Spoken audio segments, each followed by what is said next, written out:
Buenos días, amigos y amigas de Diálogos en Libertad.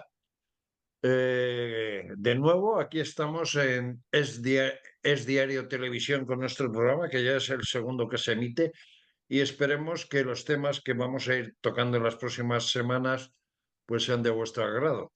Desde luego nosotros estamos encantados con Antonio Martín Beaumont y con Benjamín López, los dos responsables de Es Diario, y han hecho algo interesante, dejarnos que Diálogos en Libertad se pueda ver a través de ese magnífico periódico.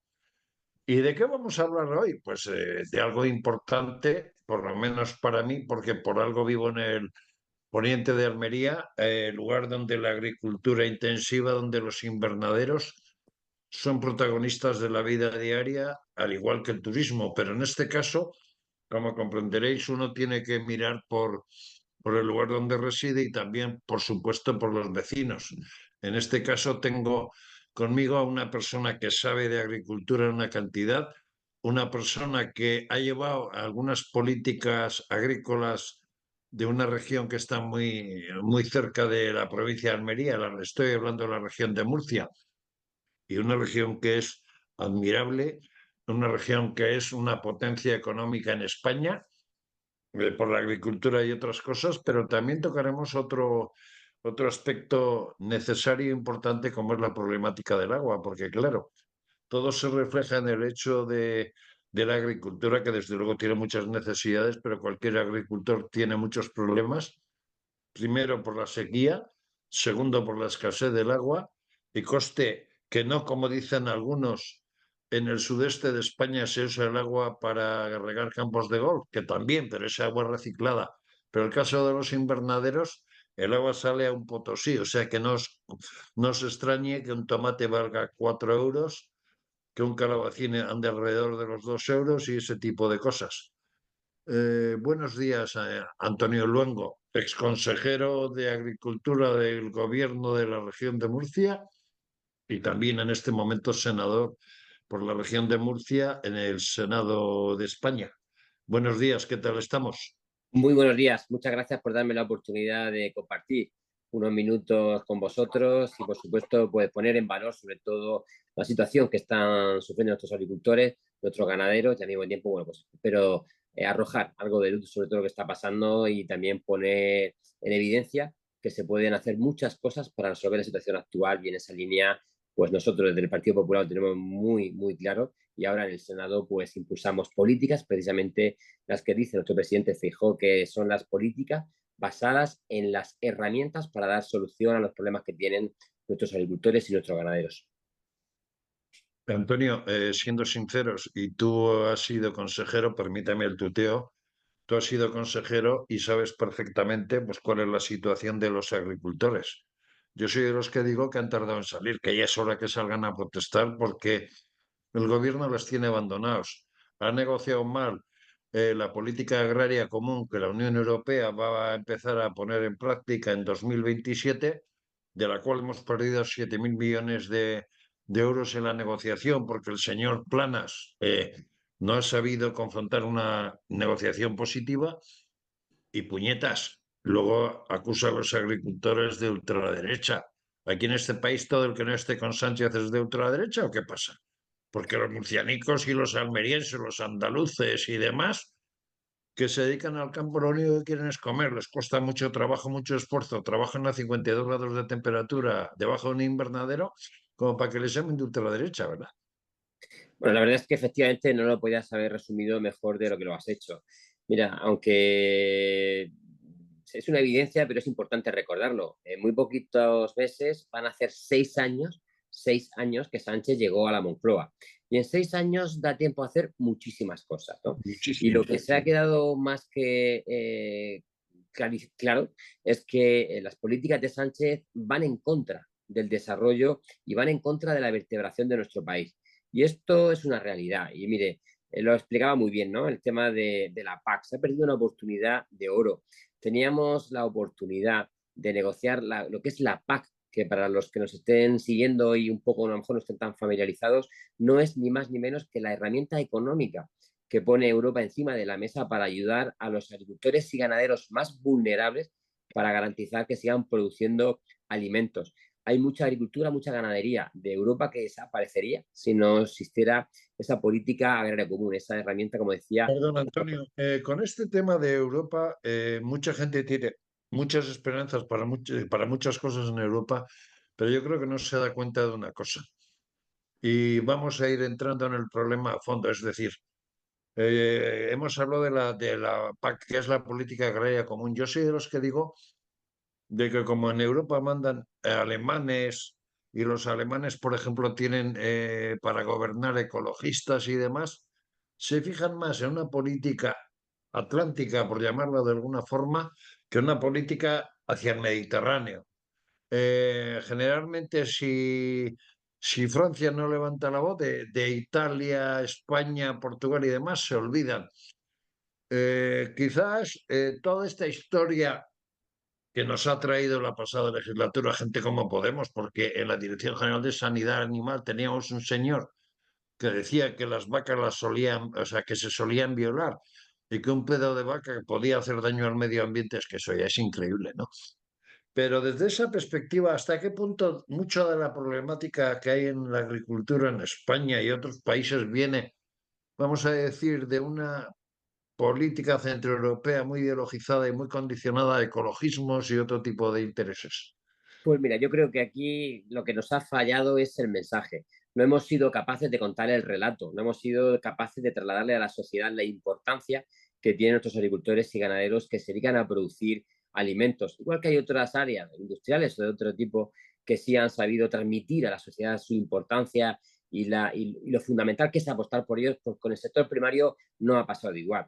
La ventaja que tenemos, la principal fortaleza es que al final de esas debilidades, de esas amenazas, se han generado grandes oportunidades y nuestros agricultores, nuestros ganaderos han sabido adaptarse. Ahora bien, tenemos mucho trabajo por delante. Yo creo que algo está cambiando. Yo creo que en Europa todos aquellos que intentan imponer únicamente condicionantes medioambientales sin valorar el impacto que tienen o el alcance que tienen y al mismo tiempo saber la eficacia, o sea, ser incapaces de medir la eficacia de la medida. Cuando alguien impone algo, tiene que saber medir si eso es correcto o no para poder corregirlo, ¿no? Y en ese sentido, pues yo creo que hay una tendencia importante y se va a iniciar una reflexión nueva en Europa en los próximos meses. Tenemos una oportunidad el próximo mes de junio para revertir la situación y explicar a la sociedad que lo que está haciendo no es ni más ni menos que producir alimentos y alimentos de calidad, alimentos saludables y lo hacen de una forma sostenible. Y eso es muy importante, que no se nos Perdón, olvide. Antonio, si hay un aspecto importante es el hecho de los pesticidas y de los fitosanitarios que se le echa, por ejemplo, al cultivo de invernadero, que tanto en Murcia como en Andalucía es muy frecuente. Yo me atrevo a decir, no sé si estarás de acuerdo conmigo o no, que prácticamente yo diría que el 80-75% de todo el cultivo que se hace en invernadero, tanto en Murcia como en Almería, por los controles que existen, es casi, casi, casi, casi biológico. Es O biológico, sea, no quiero decir, es biológico. o sea, es un cultivo, vamos a decir, de altísima calidad y vamos, que no es aquello que decía la ministra francesa, ¿verdad? Mira, lo voy a explicar, voy a intentar explicarlo de forma que se pueda entender de una manera sencilla. Los fitosanitarios, que son lo que algunos intentan denostar utilizando la palabra pesticida, no son ni más ni menos que productos químicos para combatir plagas.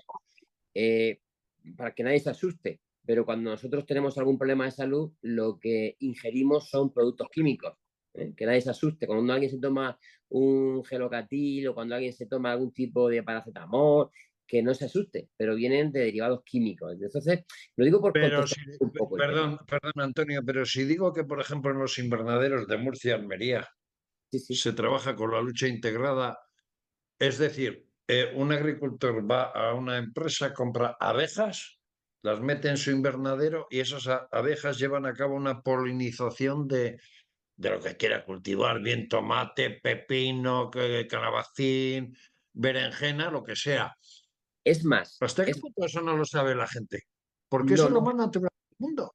ya, pero no lo saben. Mira, yo esta transformación la viví hace ya más de 20 años. es precisamente en el cultivo en invernadero, lo que se llama lucha integrada, lo que hace referencia no es ni más ni menos que la lucha biológica, que se trata de soltar insectos que no son perjudiciales para el fruto, pero sí se comen, o sea, son depredadores de todos los insectos malignos, de todas las plagas Evitan que plagas. afectan a los alimentos. Entonces, eso se llama control biológico, lucha integrada. Y efectivamente, yo me atrevería a decir mucho más del 80% de los alimentos que se producen bajo invernadero se hacen de esa manera. Pero es que es más, gran parte de los cultivos que se hacen al aire libre se hacen de esa manera, que contribuimos sobre todo a garantizar la biodiversidad y se elimina al máximo la aplicación de cualquier tipo de producto químico, pero que nadie se asuste, porque hay muchos productos que a lo mejor, muchos alimentos que a lo mejor no están catalogados como ecológicos, pero sin embargo tienen muy poquita Eh, producto químico para combatirlos. Vamos a explicar un poco cómo puede detectar la gente cómo es un alimento que está hecho con lucha integrada. Pongámonos, por ejemplo, en un pimiento rojo, verde, amarillo. Ojo con Sí. el pimiento blanco, porque ese pimiento blanco viene de Marruecos y del tema de Marruecos y otros sitios hablaremos un poquito más tarde. Pero ahí donde está el rabo, en la parte de arriba, muchos verán que muchas veces el pimiento tiene como una especie de quemadura de cigarrillo. Muchos dirán, este pimiento está malo. No, ese pimiento está pistonudo porque precisamente ha sido germinado mediante polinización, lucha integrada y por una abeja. Ese pimiento es espectacular. ¿Me equivoco, Antonio? No te equivocas, pero volvemos a cometer un error y es el de no haber sido capaces de educar al consumidor. ¿Por qué? Porque el consumidor quiere el alimento perfecto, quiere ese pimiento extraordinariamente perfecto y eso Sí, sí, evidentemente que con pase por la máquina para que tenga brillo, ¿no? dice, pero que eso es imposible. Entonces, en ese sentido, es importante recordar que hay que educar mucho a la población en cuanto a la de esos alimentos, en ese caso de pimientos, ¿no? En España se ha avanzado muchísimo en el levante español de una forma ejemplarizante en el tema de la lucha integrada, del control biológico, del producto ecológico, y en esa línea es en la que yo sigo insistiendo en que lo que falta es comunicación a la sociedad. La sociedad tiene que saber cómo se producen esos alimentos sostenibles y unos alimentos de una extraordinaria calidad. Sí, pero muchos piensan que el tetrabric de leche viene del Mercadona, que los tomates, vaya usted a saber, pero que están allí en la balda. Pero Sí. desde luego hay una cosa que está absolutamente clara. Y ahora voy a pasar a lo que he soltado lo del pimiento blanco. El pimiento blanco es una variedad de pimiento que solo viene de Marruecos. No quiero personalizar en Marruecos, pero sí voy a poner como ejemplo. Antonio, ¿suele haber controles necesarios para aquellos productos que vienen de terceros países desde el punto de vista fitosanitario, sanitario? E incluso del control de cuánto se cobra allí por trabajar en el campo, si no existe o existe explotación, o si ese producto es de inferior calidad, se viene a España, por ejemplo, se ponen empresas, qué sé yo, en Lorca, Mazarrón, Roquetas, Elegido, La Mojonera, y resulta que señores marroquíes que ponen esas empresas en España, el producto marroquí lo comercializan a través de las hojas de subastas. Ya sé que me vas a decir que eso está prohibido. Yo con mis ojos lo he visto en el poniente de Almería hace 10, 12 años hacer ese tipo de cosas. Pero es que es algo que venimos denunciando de hace más de 5 años. Estamos viendo una proliferación importante en Europa de alimentos que vienen de terceros países y a los cuales no se les exige los mismos condicionantes, como estabas diciendo tú, tanto en la aplicación de fitosanitarios, condiciones laborales y demás. ¿Y por qué están introduciéndose cada vez más alimentos en Europa? Pues muy fácil, porque son mucho más baratos. Es decir, al final el consumidor que está en... Un tomate bueno español tipo RAF, por decir de alguna forma. El tomate RAF es de los demás categorías de Almería. Se venden en determinados países del norte de Europa a 12 euros el kilo. Estoy hablando del premium. Un tomate normal RAF puede andar alrededor de los 4 euros, 4 euros y medio, 5 euros aproximadamente. Hay que tener en cuenta también que han subido la luz, el agua y todas estas cosas, 5 euros. Un tomate RAF es una bendición. Pero es que un tomate marroquí, que además falsifica el producto, por ejemplo, lo que puede ser el tomate RAF, o una vaina, o lo que sea, porque es de inferior calidad. Y cuando digo falsifica, quiero decir que imita, ¿eh? O sea, no que falsifique, sino que imita. pero en el mercado se le llama falso RAF o falso tomate no sé qué. Eso en el mercado resulta que sale al mercado 2,5 euros con las actuales condiciones de lo que vale la luz, de lo que vale el agua, de lo que valen otras cosas. Eso es imposible.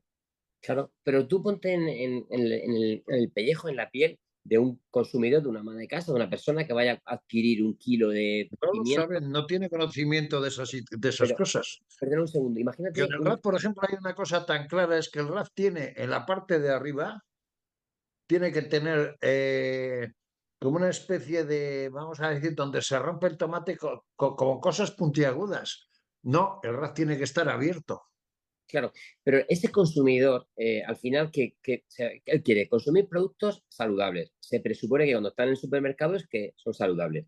Quiere tener la garantía de que se hayan producido de una forma sostenible. Y en tercer lugar, quiere pagar poco. Eso es la teoría. La realidad es que quiere pagar poco. Y si tú tienes tomates en el mismo lineal del supermercado, uno, como bien decías, a 12, 13 euros y otros a 4 o 5, pues gran parte de los consumidores se van al tomate de los 4 o 5 euros. ¿Y por qué se produce ese desfase tan grande? Pensarán los que nos están siguiendo. Pues muy fácil, porque el agricultor de España, de Europa, tiene que cumplir una cantidad de exigencias que le está obligando a subir los precios o le está conllevando el incremento exponencial de los costes de producción. Y sin embargo, estamos permitiendo que vengan tomates, cualquier producto de otras partes de Europa, a los cuales no tienen esos condicionantes. Por lo tanto, es una competencia desleal. Ahí radica el principal problema que Pero tenemos. pongamos también una cosa, ¿qué controles se hace desde la administración central? A ver, yo me pongo, por ejemplo, en el puerto de Cartagena, en el puerto de Adra, en el puerto de Motril y demás, cuando vienen camiones, quien dice Marruecos dice otro país de África, y resulta que pasan por la aduana. ¿Qué controles sanitarios se hacen? ¿Por qué se permite que se vayan a las casas de subastas? Pongo como ejemplo, o sea, yo lo desconozco.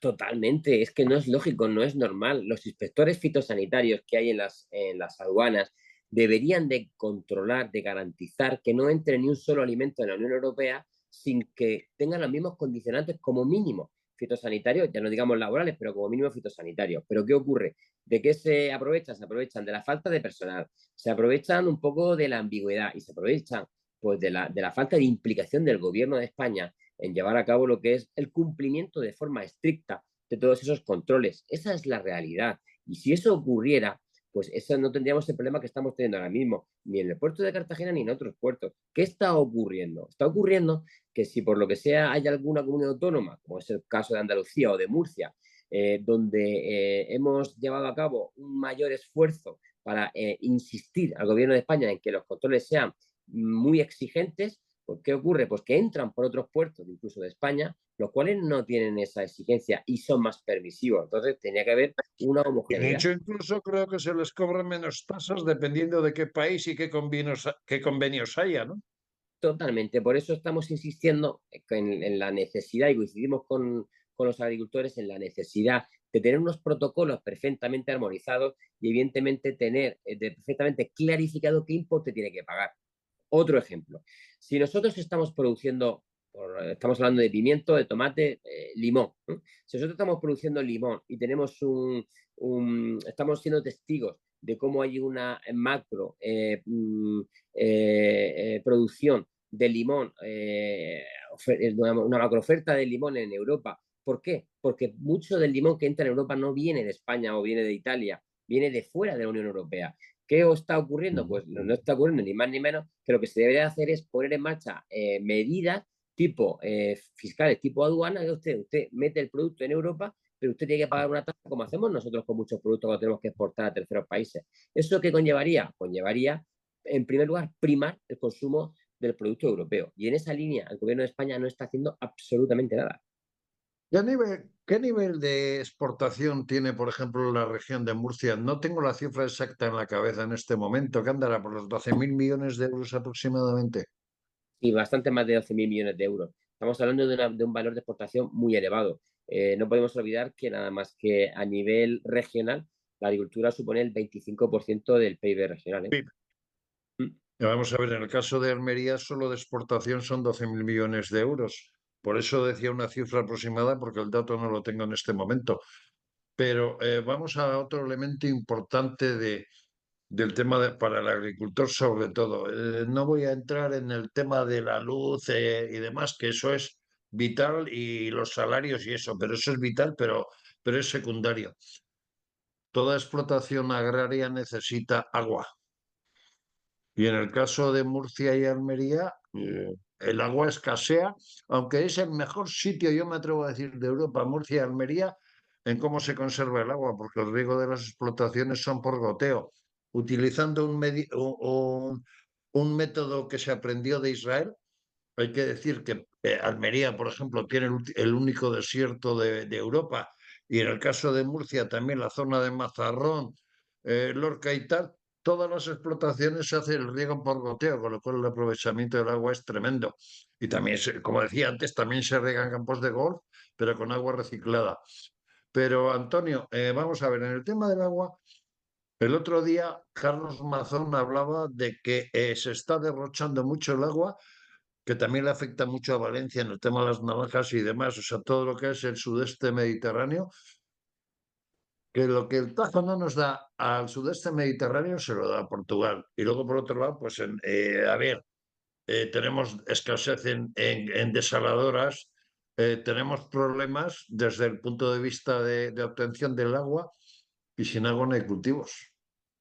El tema del agua, como bien has comentado, es un tema endémico, es un problema endémico que estamos sufriendo en nuestro país. Y eso ha permitido que muchos agricultores, sobre todo en Levante, Murcia, Almería, pues hayan hecho un sobreesfuerzo, en primer lugar, llevando a cabo esa inversión en sus explotaciones agrarias para poder garantizar Por que se poner una consume. cifra, ya que usted ha sido también consejero de Agricultura y de tema de aguas, ¿qué inversión necesitaría Murcia para no tener graves problemas de agua y, por ejemplo, qué sé yo, recibir 20, 30, 40 hectómetros cúbicos de agua que necesitaría para regar sus campos y, por supuesto, también para consumo humano? Para que se haga una idea, nosotros en la región de Murcia ya se hizo una inversión de más de 500 millones de euros para lo que es la instalación de estaciones depuradoras de agua. Eso nos permite que más del 99% del agua que consumimos en nuestros hogares y en nuestra industria se pueda regenerar y se pueda reutilizar en la agricultura. Un dato importante, el 15% del agua que utilizan los agricultores en la región de Murcia, repito, el 15% tiene como origen precisamente la depuración. Y en ese sentido es en el que hay que seguir trabajando, seguir siendo capaces de darle una segunda vida útil al agua. Ahora, un dato importante. Igual que en Murcia hemos dicho que se regenera y reutiliza en torno al 99% del agua, la media a nivel nacional se sitúa en el 8%. Y si nos vamos a Europa, estaremos hablando de un 4%. Por lo tanto, mire si hay margen de maniobra. Entonces, hay que trabajar en ¿Cuánto puede diferentes ser en líneas. Murcia y Almería? ¿Superior casi al 40-45% de regeneración del agua o mayor? En Almería yo creo que está por encima del 45%. No sabría decirle, pero yo creo que está por encima del 45. No sabría decirle el dato exacto porque no lo tengo. Pero es importante que Fíjense, amigos, amigos de Diálogos en Libertad, un 4 o 5% en Europa, menos de un 4% en el resto de España, Murcia, Almería, Valencia, pues 35-40%, para que luego digan los ecologistas lo que pasa con los campos de golf, que también tienen derecho estas regiones a vivir del turismo. Pero siguiendo con el tema del agua, y algo que es absolutamente importante, muy particularmente para Murcia, porque en su momento se quiso achacar cuando Fernando López Mira se presentaba a las elecciones y tal, y que las malas políticas del gobierno de Murcia, eso decían algunos, yo creo que no, pero que había generado problemas en la manga del Mar Menor. ¿Cuál bueno, es el problema en sí, explicado muy, muy rápido, y qué se ha hecho para mejorar el problema de la manga del Mar Menor? de forma muy concreta y muy precisa, el Mar Menor es un ecosistema que ha sufrido el impacto de la actividad humana de hace muchos siglos, ¿no? Empezando por la minería, el urbanismo, la agricultura, la ganadería, la náutica. Es decir, ha habido un compendio de presiones muy importantes que ha recibido el Mar Menor. Hay quienes intentaron utilizarlo de manera política para intentar criminalizar a la agricultura o a la ganadería, ¿no? Y en ese sentido, pues mira, de ese problema ha surgido una oportunidad. Y la oportunidad es volver otra vez a mostrar que el campo de Cartagena es el laboratorio de Europa y el laboratorio del mundo. Mire, el campo de Cartagena hoy, en todas las parcelas agrarias, repito, en todas las parcelas agrarias, es obligatorio la colocación de sondas de humedad. no solamente el riego por goteo, sino que a través de las sondas de humedad del ordenador, tú tienes que saber si la planta necesita o no agua para poder regar. Imagínense el nivel de precisión al que estamos hablando. Por lo tanto, el gobierno de López Miras ha hecho un gran esfuerzo y Fernando López Miras también, por supuesto, pues invirtiendo en esa ya extramodernización de regadíos y, por supuesto, garantizando que no haya ningún tipo de afección al medio. Esa es la línea que hay que seguir implantando, pero hace falta para eso pues tiempo y dinero, por supuesto. Me voy a ir a esa famosa reunión de Fitur en la que estaba Fernando López Miras, estaba Carlos Mazón y estaba Juanma Moreno. Supongo en la que hablaban con Paje, hablaban de infrafinanciación, de la necesidad de hacer una reclamación al gobierno de Pedro Sánchez. ¿Qué chismes le contó luego Fernando? Porque la noticia ha recorrido a España, por poco a Paje le echan del PSOE o le meten en el calabozo socialista para no salir, porque, jolín, qué pecado que hablara con Juanma Moreno, con Carlos Mazón y con Fernando López Miras. Si además Fernando es un tío muy cachondo y da gusto salir a tomar una copita con él. Pero qué triste que una charla entre cuatro presidentes de comunidades autónomas genere tanto follón cuando se están hablando de las necesidades de España, ¿no? Son 4 comunidades autónomas que somos vecinos, todos somos vecinos. Si queremos de verdad apostar por la vertebración de nuestro país, no hay que pensar en la división entre territorios, justo al contrario, tiene que ser la unión. Las necesidades que tiene Castilla-La Mancha son muy similares a las de Valencia, a las de Murcia o a las de Andalucía. Y los 4 presidentes lo que estaban poniendo de manifiesto, como se dijo públicamente, eran ni más ni menos que aunar esfuerzos para poder hacer el día a día más fácil a los habitantes que hay en estas 4 comunidades autónomas. ¿Dónde está el pecado? ¿Dónde está el problema? ¿A quién le molesta? Es decir, es que no lo entendemos. No hay que fomentar la división entre territorios. Al contrario, hay que generar sinergia para poder resolver el problema que tenemos todos. Da igual donde vivas. Eso es lo de menos. Y más hay cosas claras. Si Jumilla tiene un magnífico vino, pues no digamos también el vino de Castilla-La Mancha. Claro. Si Castilla-La Mancha tiene melones, no digamos los que hay en Murcia y Almería. O sea, son necesidades y situaciones parecidas que incluso pues en un momento dado se tienen que poner de acuerdo, pues incluso para ir a Bruselas, ¿no? Pero vamos a ver, como ya estamos muy cerquita del final, el Partido Popular, partido al que usted pertenece y al que ha sido consejero de la región de Murcia, que por cierto, que no le llamen de extrema derecha a usted porque ha sido un consejero, y lo digo sin tapujos, bueno, interesante y que además que sabe comunicar. Él también, y ojo, que él conoce muy bien el sector energético porque tiene un alto cargo en una empresa importante energética en España que no vamos a nombrar porque no hacemos publicidad. El que quiera publicidad que pase por caja. Pero Antonio, vamos a ver, ¿qué medidas de choque se plantean que tienen que saber los agricultores para mejorar toda esa problemática que tienen de burocracia? El tema de los intermediarios que no hemos tocado porque ahí se engaña mucho. Cuando uno va a la subasta ve un simple intermediario, pero luego vienen grandes marcas y tampoco voy a decir nombres de supermercados y demás que exigen precios, exigen tipo de cosecha y dominan el mercado. Pero, ¿cuál es ese plan de choque del Partido Popular con respecto a la agricultura dada la actual situación? Nosotros hemos hecho un análisis de la situación actual, hemos trabajado junto a todos los colectivos, organizaciones agrarias, y eso nos ha permitido hacer un diagnóstico y aportar soluciones.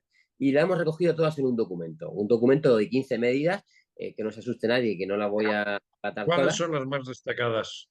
Eso es. La más importante de las más importantes es fomentar esa política para imponer las cláusulas espejo, es decir, para luchar contra los alimentos que entran en terceros países que no cumplen las mismas exigencias que se le exigen a los alimentos de España. Otra medida muy importante es flexibilizar la PAC, es decir, esa PAC verde que nos están imponiendo, donde nos exige una serie de condicionantes ambientales que son muchas veces inviables de aplicar y no se conoce la eficacia de esa medida, que es lo más lamentable y lo más triste. Es fundamental también llevar a cabo esa modificación del PERTE agroalimentario. ¿Qué es el PERTE agroalimentario? Esa herramienta que puso el Por gobierno de cierto, España. hay un ¿Sí? aspecto que se me ha olvidado que es absolutamente importante y me acabo de dar cuenta ahora.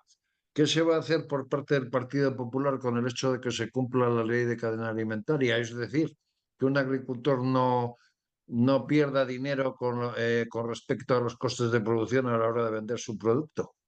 Hombre, es que lo que no es normal es esa ley de cadena alimentaria que tenemos, que es que se la sacó el gobierno de un día para otro, que no se nos olvide, hace 4 años ahora justo para paralizar las movilizaciones que había en el campo, 4 años ya, y se inventaron la ley de la cadena alimentaria. Y la ley de la cadena alimentaria necesita una modificación importante y que proteja a los agricultores, a los ganaderos y a todos los eslabones de la cadena. Y en esa línea es en la que el gobierno no ha actuado, ha hecho caso omiso y lo que es más grave, ha intentado derivar la responsabilidad a otros, ¿no? En ese sentido, a las comunidades autónomas. Por eso, desde el Partido Popular tenemos muy claro que hay que trabajar en esa modificación de la cadena con todos los eslabones de la cadena y garantizando que se pueda llevar a cabo una compensación de precios justos, adecuados y en cada momento.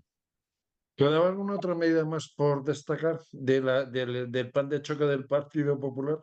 Pues mire, un dato importante es que no se imponga ningún tipo de impuesto. Esta semana veíamos a algún miembro del gobierno hablar sobre una posible implantación de un nuevo impuesto a la agricultura, ¿no? Es una cosa curiosa y evidentemente Ya lo eliminar tiene con los plásticos.